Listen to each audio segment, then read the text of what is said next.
Oke. Saya biasanya aja clue-nya itu. Gitu. Tutup pintunya kenceng-kenceng, gue gitu. Dan lampu-lampu banyak dimatiin, alamat segera pulang gitu. Selama sebulan itu paling 2 hari saja saya di rumah.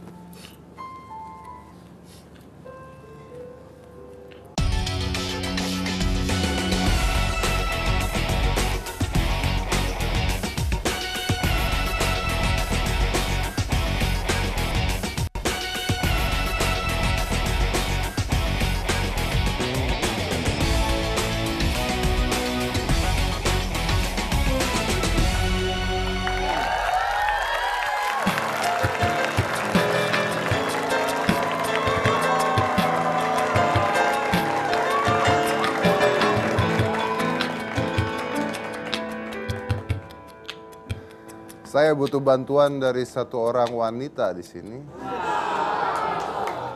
Saya akan lempar kertas ini. Kalau seandainya Anda pria yang mengambil kertasnya, berikan pada wanita terdekat yang duduk di sebelah belakang, depan, atau kiri. Lempar lagi aja Pak. Lempar lagi aja. Iya, jangan sampai hilang. Nah.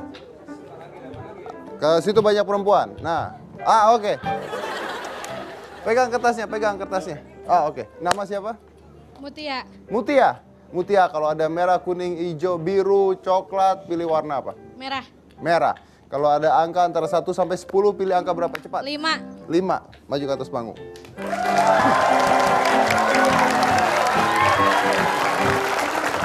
Apa kabar Mutia?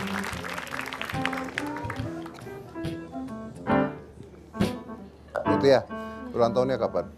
5 Januari. Nah, itu dia kenapa pilih angka 5 ya tadi ya. Oke. Mutia, sekarang begini. Seandainya kamu ulang tahun nanti, ya. Kamu anggap saja tahun depan kamu ulang tahun, pikirkan kamu pingin dapat hadiah apa. Dalam hati aja. Dalam hati aja. Udah? Apa aja?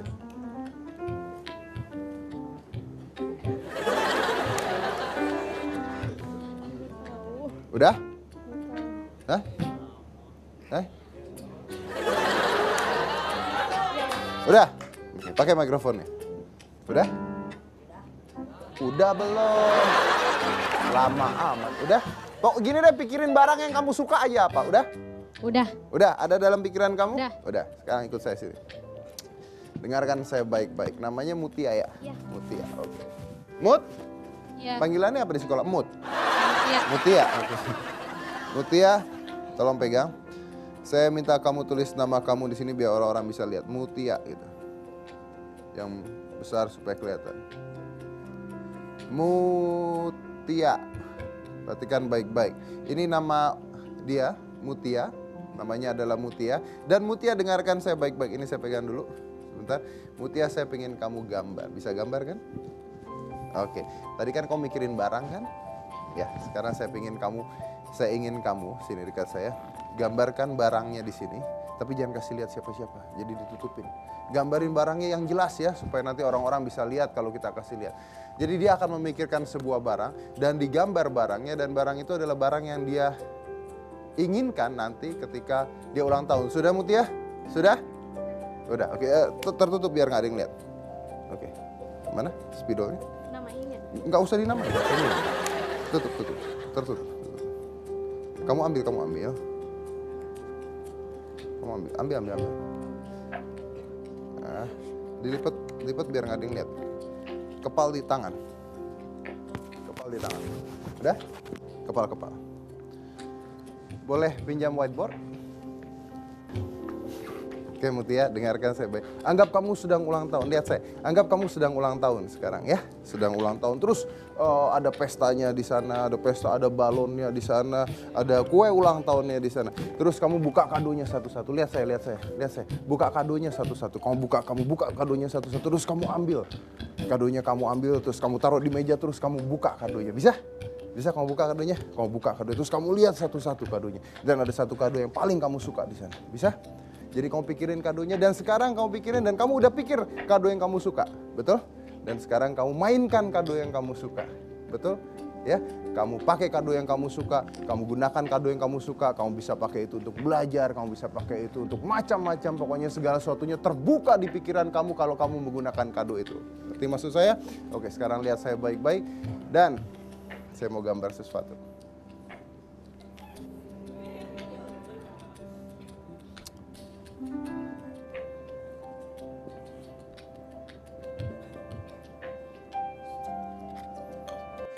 Sekarang Mutia, untuk pertama kalinya, kamu tadi mikirin kado ulang tahun kamu dan saya nggak tahu kado ulang tahun kamu apa, betul? Betul. Ya.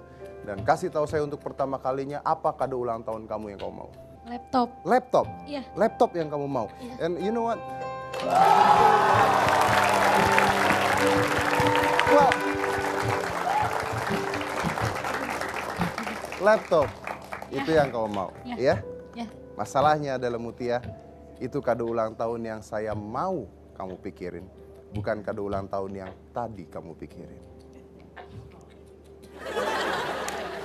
Emang kamu benar mau laptop? Bener. Yakin? Bukannya kamu emang mau laptop? Mau. Yakin? Karena dari tadi saya mencoba untuk masukin laptop ke pikiran dia. Ada yang merasa? Ada yang merasa di sini? Saya mengatakan bahwa kadonya bisa dipakai kalau malam hari. Saya mengatakan bisa dibuka. Merasa? Ya, kamu Ya. sebenarnya mau apa tadi? Mau Laptop. beneran. Dan itulah ketika itulah manusia tidak sadar bahwa sebenarnya pikiran sebenarnya tidak pernah ada dalam pikiran dia. Karena sebenarnya manusia bisa memanipulasi pikiran manusia semudah itu. Coba dilihat kamu mau apa tadi.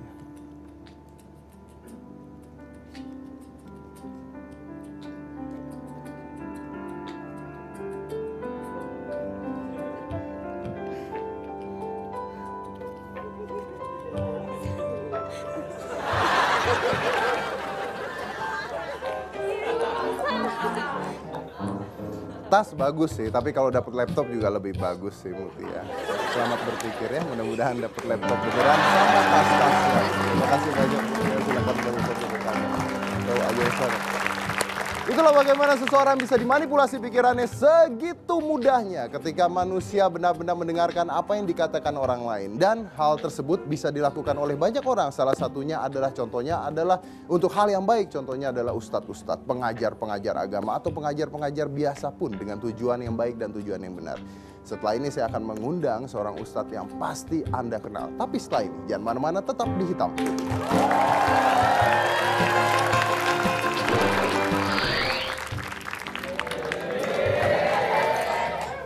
Sirik tanda tak mampu.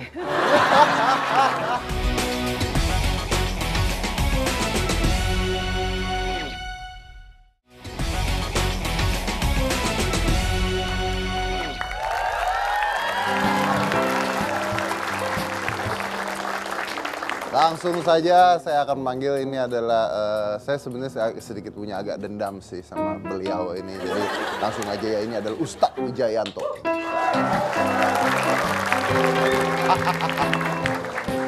Apa kabar? Waduh. Aman, terkendali, Aman, lapanan. bagus, baik. Ya. Silakan Ustadz duduk. Ya. Gimana? Di sini aja. Sini aja. Baik kabarnya. Alhamdulillah. Saya menepati janji saya terhadap Anda bahwa saya akan mengundang Anda walaupun tidak dalam bulan Ramadan. bulan Ramadan. Jadi Tapi Ustadz, memang sangat misteri karena kalau dalam psikologi banyak orang itu bisa ditebak dari bentuk rambut. Misalnya kalau rambutnya lurus cenderung boros, terus terang, dan orangnya lurus-lurus saja. Tapi kalau rambutnya itu keriting misalnya, Keriting. maka Rumit, cenderung rumit. rumit, berbelit-belit. Tapi untuk Bang Deddy ini susah saya mau nanti. Jadi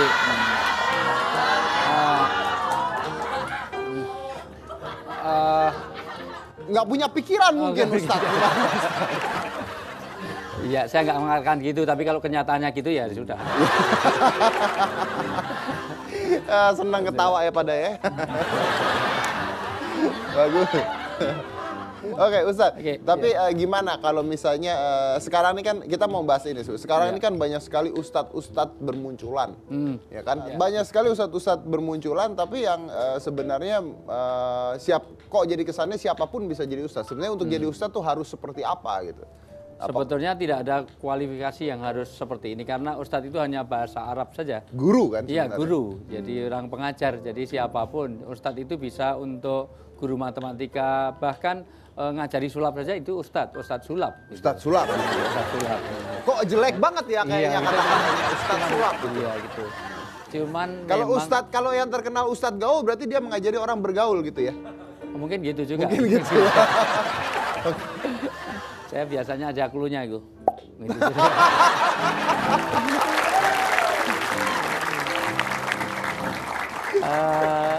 Ya begitulah memang karena memang ada nanti secara psikologi itu ada rasa bahasa. Misalnya kalau biasanya THR itu diberikan dengan 500.000, nanti akan mulai bulan depan akan diterimakan dengan 500.000 juta. Sama aja? Ya sama, tetapi kesannya berbeda. 500.000 juta lebih besar? Ya, misalnya harga ini naik, itu rasa nggak nyaman. Tapi ada penyesuaian harga. Penyesuaian harga. Nah, itu memang ada rasa-rasa bahasa. Sama dengan ustadz. Orang itu kalau dipanggil ustadz seolah-olah namanya ustadz itu harus begini, begini, begini. Padahal sebenarnya nggak ada kualifikasi. Itu sama dengan bahasa Arabnya al-mukarrom. Nah, al-mukarrom itu sesuatu yang seolah-olah punya penghormatan. Padahal yang terhormat sama dengan al-mukarrom. Sama aja gitu. berarti. Sama aja. Nah, tapi ustadz yang baik harusnya seperti apa? Ya ustadz yang baik satu, ya baik itu kan kriterianya bukan outer beauty. Ya selain cakep ya otomatis ya. Ini ya jangan sampai ustadz muncul nggak tahu depannya mana belakangnya mana depannya. Nah, maka tampilan itu juga penting karena di zaman Nabi juga ada orang yang lewat rambutnya metalika, sepultura, sangat amburadul begitu. Nabi malah menunjuk apa tidak ada sesuatu yang bisa untuk menenangkan rambutnya. Apa maksudnya ya Rasulullah kamu gondrong boleh tapi tolong diatur supaya tampilannya itu ya handsome, enak dipandang, good looking gitu loh. Iya. Kalau memang nggak punya sampo yang cukup dibodak aja udah cukup lah itu. Itu nggak apa-apa. Kedua tentu inner beauty-nya. Jadi pertama ustadz itu harus punya rambut ya? Iya, saya rasa. Iya. Tapi anugerah. Saya bayangkan kenapa di dalam Islam wanita tidak boleh memotong seluruh rambut alis, rambut itu semuanya. Jadi saya bayangkan kalau wanita itu nggak punya rambut semuanya, itu kayak Casper. Jadi jelek banget. Itu juga ada baiknya juga. Iya. Baiknya. Saya pria boleh ya berarti ya? Silakan. Silakan. Gitu. Toh dipotong sama nggak dipotong ya sama aja begitu. Sama tak baik, sama aja Sama baik. baiknya, sama baiknya. Iya sih. Ini nggak dipotong, rontok, ini rontok. Boleh saya tanya satu hal? Kalau seandainya, maaf ya, kalau saya salah pertanyaannya karena saya tidak ngerti, makanya saya bertanya. Apakah seorang ustadz itu boleh memihak? Contohnya gini, mengiklankan sebuah produk, boleh tidak sebenarnya? Ada kaidah umumnya, yang penting semua yang disampaikan itu ada begini, tasarruful imam ala ra'iyatih manutun bil maslahah. Kalau itu memang untuk kepentingan banyak orang, silahkan saja. Karena kadang-kadang pesan-pesan moral itu lebih efektif pakai figur-figur, ada key personnya. Misalnya untuk menerangkan KB, dulu perlu ada ulama. Di zaman Presiden Soeharto sangat dipentingkan. Kadang-kadang untuk tentang kebersihan saja, kadang-kadang suara ulama lebih bisa dilihat. Karena kita ini paternalistik. Tapi kan kalau itu kan layanan masyarakat. Kalau misalnya produk gimana? Lah asal itu memang untuk kepentingan bersama, asal tidak menipu. Karena di dalam ini kalau saya kuliah 8 SKS di sini. Jadi ada bisnis etik di situ. Karena etika itu ada di antaranya tidak boleh iklan itu oleh profesi-profesi tertentu. Misalnya dokter tidak boleh mengiklankan produk-produk kesehatan, susu dan segala macam. Itu tidak boleh. Oke. Nah, demikian juga seorang ustadz tentu tidak boleh yang menjadikan orang itu ada deception-nya, ada penipuannya. Penipuannya. Karena Indonesia ini terkenal dengan deception country. Ini walaupun iklannya diinjek-injek gajah aja nggak pecah, ternyata kebanting sedikit aja pecah. Ini kan menipu. Apakah seorang ustadz boleh membicarakan atau membandingkan di dakwanya tentang agama lain?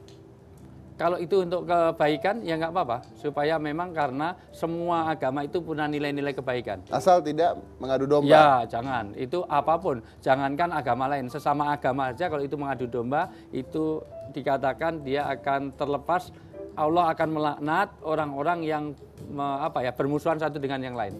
Karena iman itu tumbuh subur bersama dengan kedamaian dan kecintaan. Kalau kita saling membenci, maka iman tidak bisa tumbuh di situ. Oke. Nah, maka kita harus damai. So, tos, ya. Kita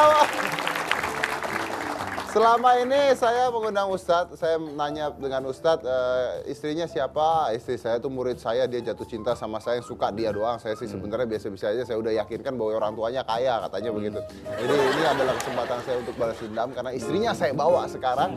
Kita tanya-tanya, ini adalah Ulaya Ahdiani.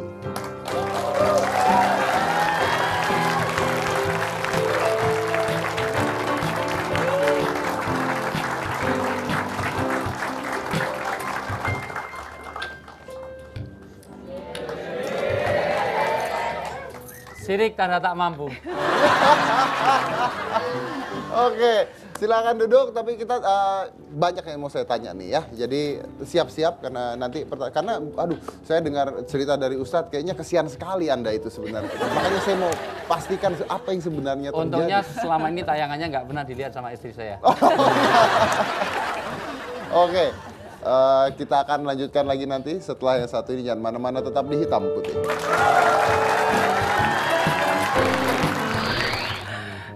Iya memang dia cowok matre. Oh iya. Ya.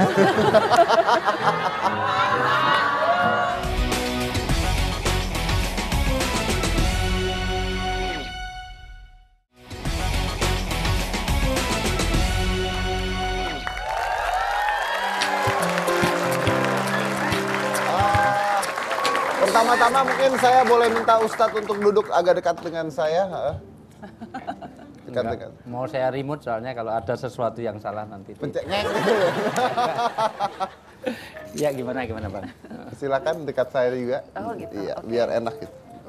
Jadi gini, konon kabarnya saya pada saat itu mendengar bahwa Ustadz ini menikah dengan siapa gitu. Pertanyaan saya seperti itu. Lalu Ustadz mengatakan saya menikah dengan murid saya, murid kampus saya, mahasiswi saya yang jatuh cinta sama saya. Karena jelas semua mahasiswi di sana jatuh cinta sama saya gitu. Nah, itu pertama apakah itu benar? Kedua gitu. Yang kedua adalah katanya yang ngejar-ngejar perempuannya gitu, bukan ustadznya gitu. Benar nggak sebenarnya itu? Jawaban ini saya nanti akan berkaitan. Enggak, ini berkaitan dengan kayaknya uang belanja bulan depan deh. Enggak, silakan. Saya fair aja. Enggak. Iya memang semua mahasiswa ngejar-ngejar dia karena mahasiswa cuma satu, saya gitu. Gitu. Yang lain mahasiswa semua gitu. Usianya beda berapa tapi? 6 tahun. Ya, hampir 7 tahun Iya, karena saya iya, Desember. iya. Ya, Oh, beda 7 tahun. Oke, itu yang pertama. Yang kedua katanya ya, saya nggak tahu udah nonton belum. Nah, udah diteliti juga bahwa calon istri saya berasal dari keluarga kaya raya, makanya saya mau, katanya begitu. Iya memang dia cowok matre. Oh iya. Ya.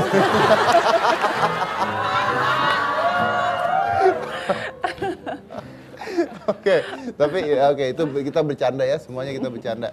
Nah, ini terus saya pernah nanya juga sama Ustadz. Ustadz, kalau masalah poligami gimana, saya tanya gitu kan. Terus kata Ustadz, saya suka banget ya jawaban Ustadz. Yang penting saya tidak setuju dengan poligami, saya tidak akan menyakiti istri saya kecuali takdir berkata beda gitu katanya. Iya.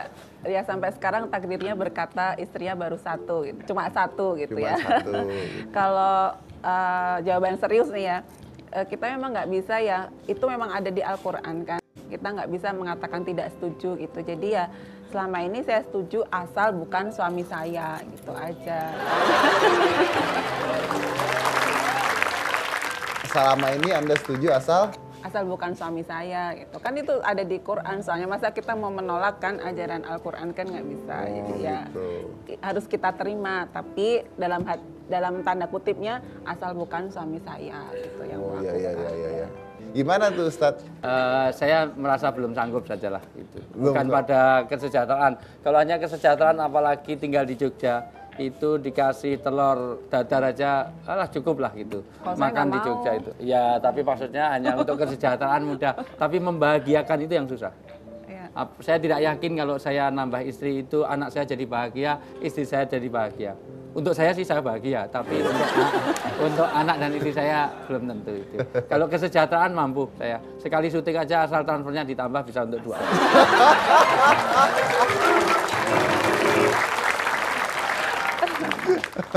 Oke, oke. Oke, katanya dulu pada saat pacaran sempat Ustadz yang nyamperin ke rumah. Pura-pura kenalan sama orang tuanya, segala pendekatan sama orang tuanya, padahal modus ya pada saat itu ya. Enggak juga. Oh, enggak? Enggak, mertua saya ketua Badan Wakaf UI, jadi yang membawai yayasan di Universitas Islam Indonesia lah itu. Oke. Jadi memang juga tokoh juga. Jadi saya sudah akrab dengan orang tuanya dulu. Jadi kalau mau nangkap ayam itu jangan diambil anaknya, hanya dapat satu. Kalau ambil induknya kan dapat induk dan anaknya. Jadi kalau dapat bapaknya, anaknya gampang diambil. Terus setelah itu sempat Ustadz ke luar negeri ngambil S2 di Kairo, Pakistan. di Pakistan. Pakistan. Di Pakistan. Nah, berarti pacaran jarak jauh. Iya, pakai surat. Pakai Waktu surat itu aja. kita belum. Belum ada email tuh ya. Handphone belum ada, Ismail itu belum ada, terus sweater juga belum ada. Jadi pakai surat. Ya, email sudah ada sebetulnya waktu itu awal gitu ya. Cuman bagi kita waktu itu masih mahal Barang sekali mahal, ya untuk bisa akses ke apa? Itu pun harus ke warnet zaman dulu Iya. ya. Benar. Dan telepon pun juga Mahal. belum ada handphone yang sekarang Ya, saya ya. pertama kali pakai handphone masih dengan kartu yang besar itu dimasukkan semua itu. Terus akhirnya pulang dan Iya, dia selesai kuliah, pas saya juga selesai S1 saya. Ya sudah, terus oke, itu saya mau tahu pacarannya seperti apa? Kan katanya kalau secara muslim harusnya tidak ada pacaran, langsung nikah. Tapi kan kalau saya ngeliat dari Ustadz kayaknya pacaran ini sih. Enggak. Saya nggak pacaran karena jam tamu aja dibatasi. Mertua saya itu isyaratnya luar biasa dan saya orang pintar itu cukup dengan isyarat. Jadi asal jam 9 malam saya di rumah itu nutup pintunya kenceng-kenceng, gue gitu. Dan lampu-lampu banyak dimatiin, alamat segera pulang gitu. Dan disiplinnya luar biasa mertua saya itu. Jam 9 tet harus sudah tidur dan jam 2 malam harus sudah bangun. Sampai akhir hayat beliau. Saya mau tahu nih, waktu pacaran, suratnya isinya apa ya? dia cerita banyak sih, kan tidak begitu romantis orangnya memang ya. Jadi yang dia ceritakan justru kejadian dia sehari-hari. Waktu itu Pakistan lagi ada apa sih dengan India apa ya? Ya, banyak konflik. Tempuran Ya, konflik. ya, Nah, ada dia konflik. cerita kalau sering dengar suara Tembakan tembakan dan gitu-gitu sebagainya. malah. Jadi surat cintanya kok ngeri banget gitu. Jadi, kayak gitu. Jadi nggak yang apa kayak merayu atau apa, enggak ya cerita-cerita sehari-hari aja. Cerita sehari-hari. Ya, ya. Oh. Emang nggak romantis? Iya. Romantisnya beda gitu ya. Romantisnya beda. Momen apa yang paling romantis? Banyak itu, susah diceritakan tetapi memang kenangan yang tidak akan terlupakan karena orang tua saya itu orang yang sangat mendidik orang supaya mandiri, mertua juga begitu, tidak pernah kok sudah nikah dikasih mobil walaupun mampu. Mertua saya mampu, saya juga mampu, tapi saya beli sendiri dengan mobil yang setahun 70-an. Yang sering mogoknya sering di bengkelnya daripada dipakainya. Dan mogok Sampai- jadi romantis. Dan itu lebih parah lagi. Ini mudah-mudahan Allah ampuni kesalahan mertua saya ya. Itu mobil saya itu nggak boleh masuk rumah. Di garasi aja nggak boleh karena mobil jelek. Jadi di bawah pohon mangga gitu. Jadi setiap saya pulang itu mobil itu parkirnya di bawah pohon mangga di luar saja karena memang mobilnya jelek, nggak layak masuk di rumah itu. Gitu. Dan itu sering akinya itu tiba-tiba mati kalau saya mau berangkat ngajar kuliah gitu mati. Romantisnya di mana? Nah, istri saya suruh dorong, saya di atas, di dalam.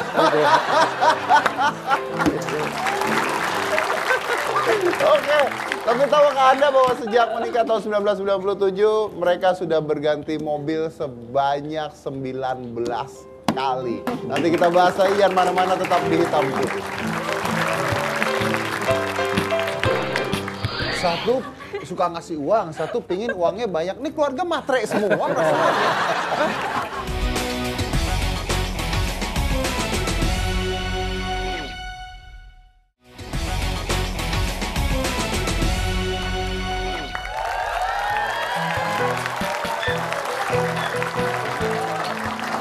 Sebelum saya lanjut, coba jelaskan dulu bagaimana sejak menikah punya mobil 19 ganti-ganti itu apakah karena Anda terlalu kaya atau karena mobilnya rusak semua? Kedua tuh kayaknya. Ya kan? Kita nggak pernah beli baru, jadi cuman tukar tambah, upgrade sedikit gitu. Jadi kita hari-hari itu hunting koran itu bukan untuk beli baca beritanya enggak. Jadi di iklannya itu. Jadi sampai kadang naik mobil, naik motor sampai jauh itu ada pernah kita terjadi agak lucu gimana yang gitu ya. Saking pengennya beli mobil kan, lagi jalan naik goncengan gitu kan, naik motor, ada mobil ada tulisannya gitu di mobil itu kita bilang, oh itu mobilnya dijual. Oh, ada biasa mobil Ya, ini dijual, ya, tapi lagi gitu. jalan tuh. Ya, Ya, lagi dijual. jalan, terus kita balik lagi. Setelah kita sampai di mobil itu ternyata tidak tulisannya dijual, tetapi tulisannya tuh salah satu merek gitu. Tulisannya tuh Repsol. Tapi kita cuma lihat L-nya di belakang karena saking kita tuh pengennya lihat mobil dijual, maka hanya melihat L di belakang itu saja kita sudah L dijual. gitu. dijual gitu. Jadi kita balik ke situ lagi ternyata loh bukan mobil dijual itu. Yang kedua malah ada tulisan jual es batu aja kita langsung balik lagi. Ada itu ya. Serius ini serius. Jadi saya Iya, karena beneran? Iya.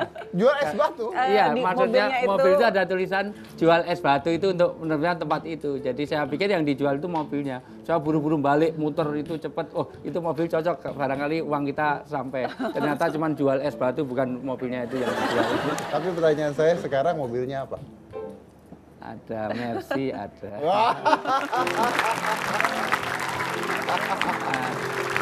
Kecil-kecil hanya untuk berdua, untuk romantis saya. Jadi hanya dua pintu aja. Sport. Enggak sih, bukan, yang bukan. yang kecil terbaru itu yang. Smart. Oh, smart. Ya. Oh, smart car. Iya. Oh, kok Anda sombong gitu ngomongnya? Daripada Saya rasa- minder menurut ya. saya lebih baik sombong. Enggak, itu sudah saya senangi sejak saya di Inggris. Memang foto-fotonya sudah saya koleksi. Saya di Inggris tuh sering foto bersebelahan dengan itu. Jadi asal ada mobil itu saya di London, di Manchester itu saya suka foto di sebelahnya. Foto sebelahnya. Kapan ini ada di Indonesia? Begitu masuk di Indonesia saya sama Tora Sudiro. Saya beli bareng sama Tora sama itu. Cuman Tora Sampai ambil hitam saya ngimpi-ngimpi putih. dia. Iya. Nah, saya pernah dengar bahwa Ustadz ini karena saking sayangnya dengan istri, ketika pulang dari London membelikan istrinya tas mahal tapi dibuang gara-gara gambar kucing. Kenapa? Ada apa dengan kucing? Saya takut sekali sama kucing, jadi dalam segala bentuknya. Biasanya kan takut anjing karena gigit gitu. Iya. Kalau kucing kan nggak gigit. Nggak Ngeledek doang tahu ya, biasanya. saya baik itu hidup maupun hanya gambar maupun boneka apa gitu, saya ngeri aja. Bahkan nggak tahu, saya nggak masuk akalnya pernah main ke kebun binatang gitu ya, ada macan gitu, harimau tuh jalan-jalan sama pawangnya, saya lebih berani deketin harimau itu daripada kucing. Nggak tahu kenapa, jadi itu tas itu bergambar kucing, ya sudah, saya nggak mau nerima. Ya. Kenapa Ustadz tidak tahu? Kan Ustadz tahu bahwa takut dengan kucing.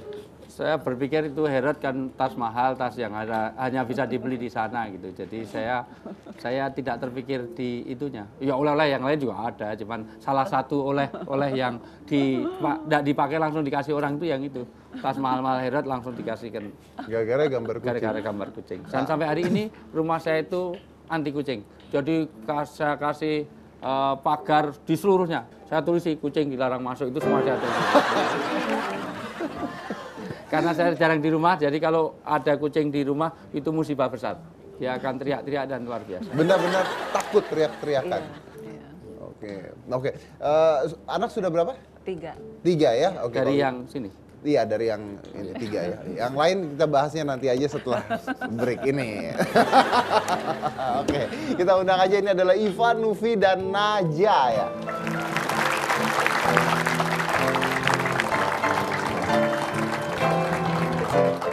Oke, Iva, Nufi, dan Naja. Yang mana Iva, mana Nufi, mana? Iva. Iva, Nufi, Nufi, Naja. Oke, Iva, papa orangnya seperti apa sih? Kalau di rumah sih biasa aja. Di rumah biasa aja. Oh, galak. Enggak. Hah? Enggak. Galak kan? Galak. Enggak. Baik sih, suka ngasih uang. Oh, suka ngasih uang. Suka ngasih uang. Terus kalau yang kedua cowok, pengen besarnya jadi seperti ayah nggak? Pengen. Pengen? Kenapa memangnya? Uangnya banyak. Satu suka ngasih uang, satu pingin uangnya banyak. Nih keluarga matre semua rasanya. Kalau yang paling kecil Naja, Naja, ditanya, ditanya Om. pengen jadi apa? sayang papa nggak? Sayang. Kenapa sayang papa? Uangnya banyak, selesai. Katanya kalau Ustadz pulang ke Jogja ngajak nonton bioskop gitu ya. Memang suka nonton apa biasanya papa, ayah? Atau apa manggilnya apa? Ayah. Ayah suka nonton apa biasanya? Tergantung filmnya yang keluar sih. Biasanya yang baru-baru gitu. Contohnya? Kemarin itu barusan apa? Spider-Man ya. Spider-Man, terus Ice Age 4, terus Oh. Jadi tua-tua gini nontonnya Ice Age juga ya, film kartun ya. Saya nanya sama istrinya aja, oke. Yang Anda tidak suka dari sang suami apa? Yang tidak suka apa ya? Nggak banyak sih, cuman kadang-kadang karena mungkin dia dosen, dia ustadz gitu ya. Kadang-kadang kalau diberi usul gitu suka susah banget nerimanya gitu. Padahal mungkin juga usulannya itu benar gitu. Cuman dia ya nanti akhirnya setelah kejadian dan benar usul saya, dia baru oh iya ternyata benar usulanmu gitu. Tapi susah gitu karena mungkin penyakitnya orang yang sering ngasih tahu gitu ya. Jadi dikasih tahu suka Tapi bandel. itu lebih baik loh. Kalau saya setuju dengan Ustadz, itu lebih baik. Karena begini, kalau saya berpikir gini, kalau kita dikasih usul, kita nggak setuju nih ya. Begitu kita salah, akhirnya kan menyalahkan diri sendiri, Anda benar. Daripada dikasih usul, saya menyalahkan setuju orang lain terus ya. salah, Iya.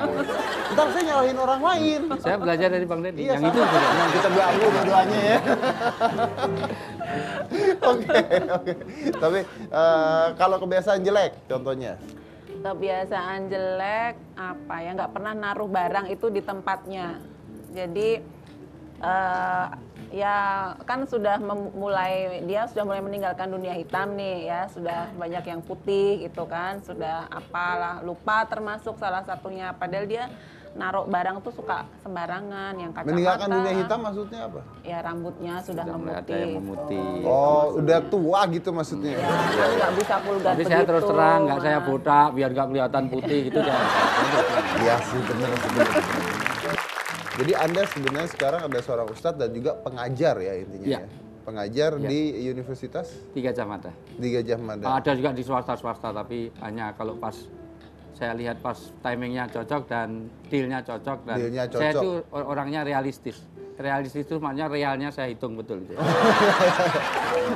Dan di UGM itu mengajar tentang Bisnis etika bisnis. etika bisnis, Nah, dan lingkungan bisnis juga. lingkungan bisnis, etika bisnis. Metodologi penelitian. Oke, tentang itu semua ya. Oke. Saya mau tanya ini sebelum saya break, apa bedanya sih kalau seorang ustadz mengajar anak-anak itu seperti apa? Apa yang Anda tanamkan terhadap anak-anak? Yang paling senang saya karena saya di pesantren, jadi saya sudah menitipkan semua kepada ustadz-ustadzah yang ada di pesantren. Ada lulusan dari Kairo, ada lulusan dari Madinah di situ. Dan relatif tidak usah saya perintah, mereka jauh lebih rajin. Anak-anak sudah untuk menggairahkan ibadah sudah terinternalisasi di sekolahnya, di pesantrennya, jadi relatif saya ringan. Ya, oke, saya nanya dengan anak, apa rasanya punya ayah seperti Ustadz? senang. Iya udah Adik. senang. Senangnya karena jangan bilang banyak uang lagi ya. Iya. Apa yang menarik aja dari ayah? Apa ya? Kalau nggak ada bilang aja nggak ada, nggak apa-apa. Saking banyaknya mungkin. Saking banyaknya. Apa kak? Kakak gimana kak? Banyak Banyak? Apa contohnya? apa ya? Adik? Adik? Senang sama kakak? Sama ayah? Ya semuanya. Semuanya? Yang keras ngomongnya. Iya begitulah anak-anak Tapi saya. nggak apa-apa ya, dari lihat kan begitu ditanya senangnya apa dan sebagainya, mereka nggak menjawab tapi mereka tersenyum, itu lebih dari dalam hati lah ini. Jangan mana-mana, tetap di Hitam.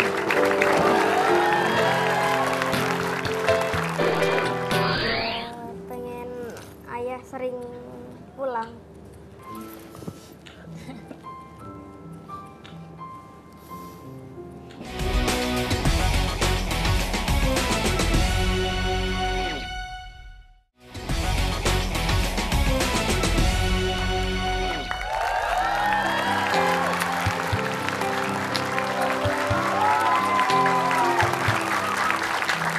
kalau buat Anda sendiri arti mereka nih anak-anak, saya tidak bertanya tentang istri tapi anak-anak aja apa Ustaz? Ya apapun, orang itu sesusah-susah apapun banyak anak, lebih susah lagi kalau nggak punya anak. Repot banget punya anak, lebih repot lagi kalau nggak punya anak. Nah. Anak itu penentram luar biasa, kadang-kadang saya karena istri itu suka keluar juga, saya harus siaga di rumah. Itu ketika dia tidur itu, wah jiwa kebapaan saya muncul. Apalagi pas sakit itu saya berpikir, mau yang sakit saya saja biar anak saya sehat. Betul. Kadang-kadang saya ciumi waktu Pasti. dia tidur, seperti itu Pak. Pasti. Kalau misalnya saya bertanya nih ya, misalnya ada pertanyaan yang harus dijawab cepat gitu ya. Istri atau anak? Itu pertanyaan yang tidak bisa artinya yang salah pertanyaannya. Karena kita tidak bisa memisahkan itu sebenarnya. Yang tanya yang cerdas dong, jangan yang seperti itu. Ada harapan yang diinginkan dari anak-anak Anda bertiga ke ayah? Coba. Apa pengen ayah seperti apa? Ya pengen lebih sering di rumah. Apa kakak pengen apa? Sama. Sama. Sama apa Kak? Ya pengen ayah sering pulang. Adek apa? Sama juga. Oh sama juga.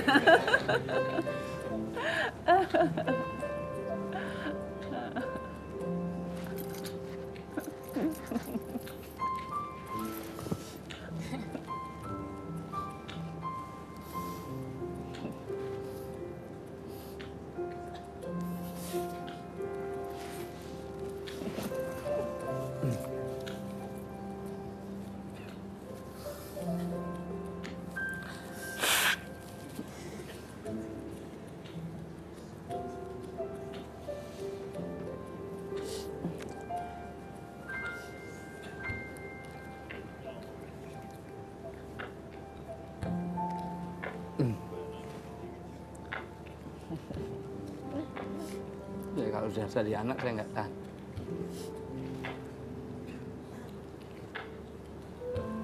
Ya saya minta maaf memang untuk urusan, ya saya merasa banyak salah lah kalau apalagi sebulan kemarin relatif saya pulang sama sebulan itu paling 2 hari saja saya di rumah. Ya karena tuntutan semuanya saya nggak mungkin untuk.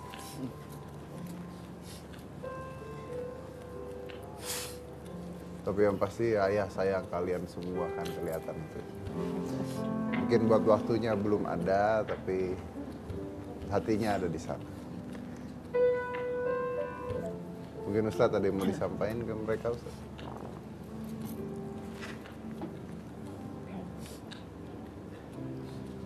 Yang saya paling tidak tahan kalau permintaan anak. Kalau istri saja saya bisa jawab, tapi kalau anak yang minta, saya rasa ya saya akan perbaiki. Karena kebetulan jadwal untuk sawalan halal bihalal itu mungkin lebih dari 100 yang saya tolak. Lebih dari 100. Dari sebulan itu, sebulan hanya 30 hari, tapi lebih dari 100 yang saya tolak. Sejak pertengahan Ramadan itu hari-hari rata-rata bisa lebih dari 15 permintaan untuk halal bihalal, untuk sawalan hampir semua perusahaan, baik di dalam maupun bahkan ada yang di luar juga, luar negeri juga, untuk masyarakat kita di sana. Tapi dengan anak saya memang berharap saya banyak di rumah, ya memang saya akan rinse lagi lah, saya rinse lagi.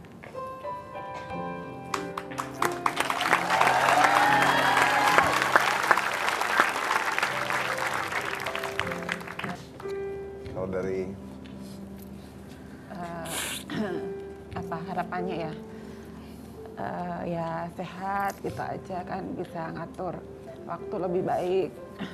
Karena kadang-kadang kayak sekarang ini dia batuk betulnya kan. Cuman karena udah, dan itu saking karena dia capeknya gitu ya. Dia jarang gitu memperhatikan gitu. Kalau sering diingetin vitamin gitu dan sebagainya gitu, dia nggak apa-apa gitu. Ya tadi suka bandel lah gitu. Padahal kan mungkin dengan aktivitasnya dia yang luar biasa gitu, harusnya kan lebih memperhatikan itu. Jadi itu aja sih. Tapi kalau dari saya ya, buat Anda anak-anak semua juga, buat Iva, saya punya banyak sekali bintang tamu. Hampir setiap hari saya punya bintang tamu, dan banyak sekali lah bintang tamu yang selalu silih berganti, terus-terusan berganti. Dan kadang-kadang kalau ada bintang tamu yang bicara sama saya dan sebagainya, ada bercanda dan sebagainya, ada beberapa yang saya merasa, wah saya nggak suka. Dan saya kadang-kadang memilih bintang tamu. Tapi saya sudah berkali-kali dengan Ustadz Wijayanto, dan saya cuma mau ngasih tahu saja bahwa buat Anda bertiga, ayah Anda adalah orang yang luar biasa hebatnya.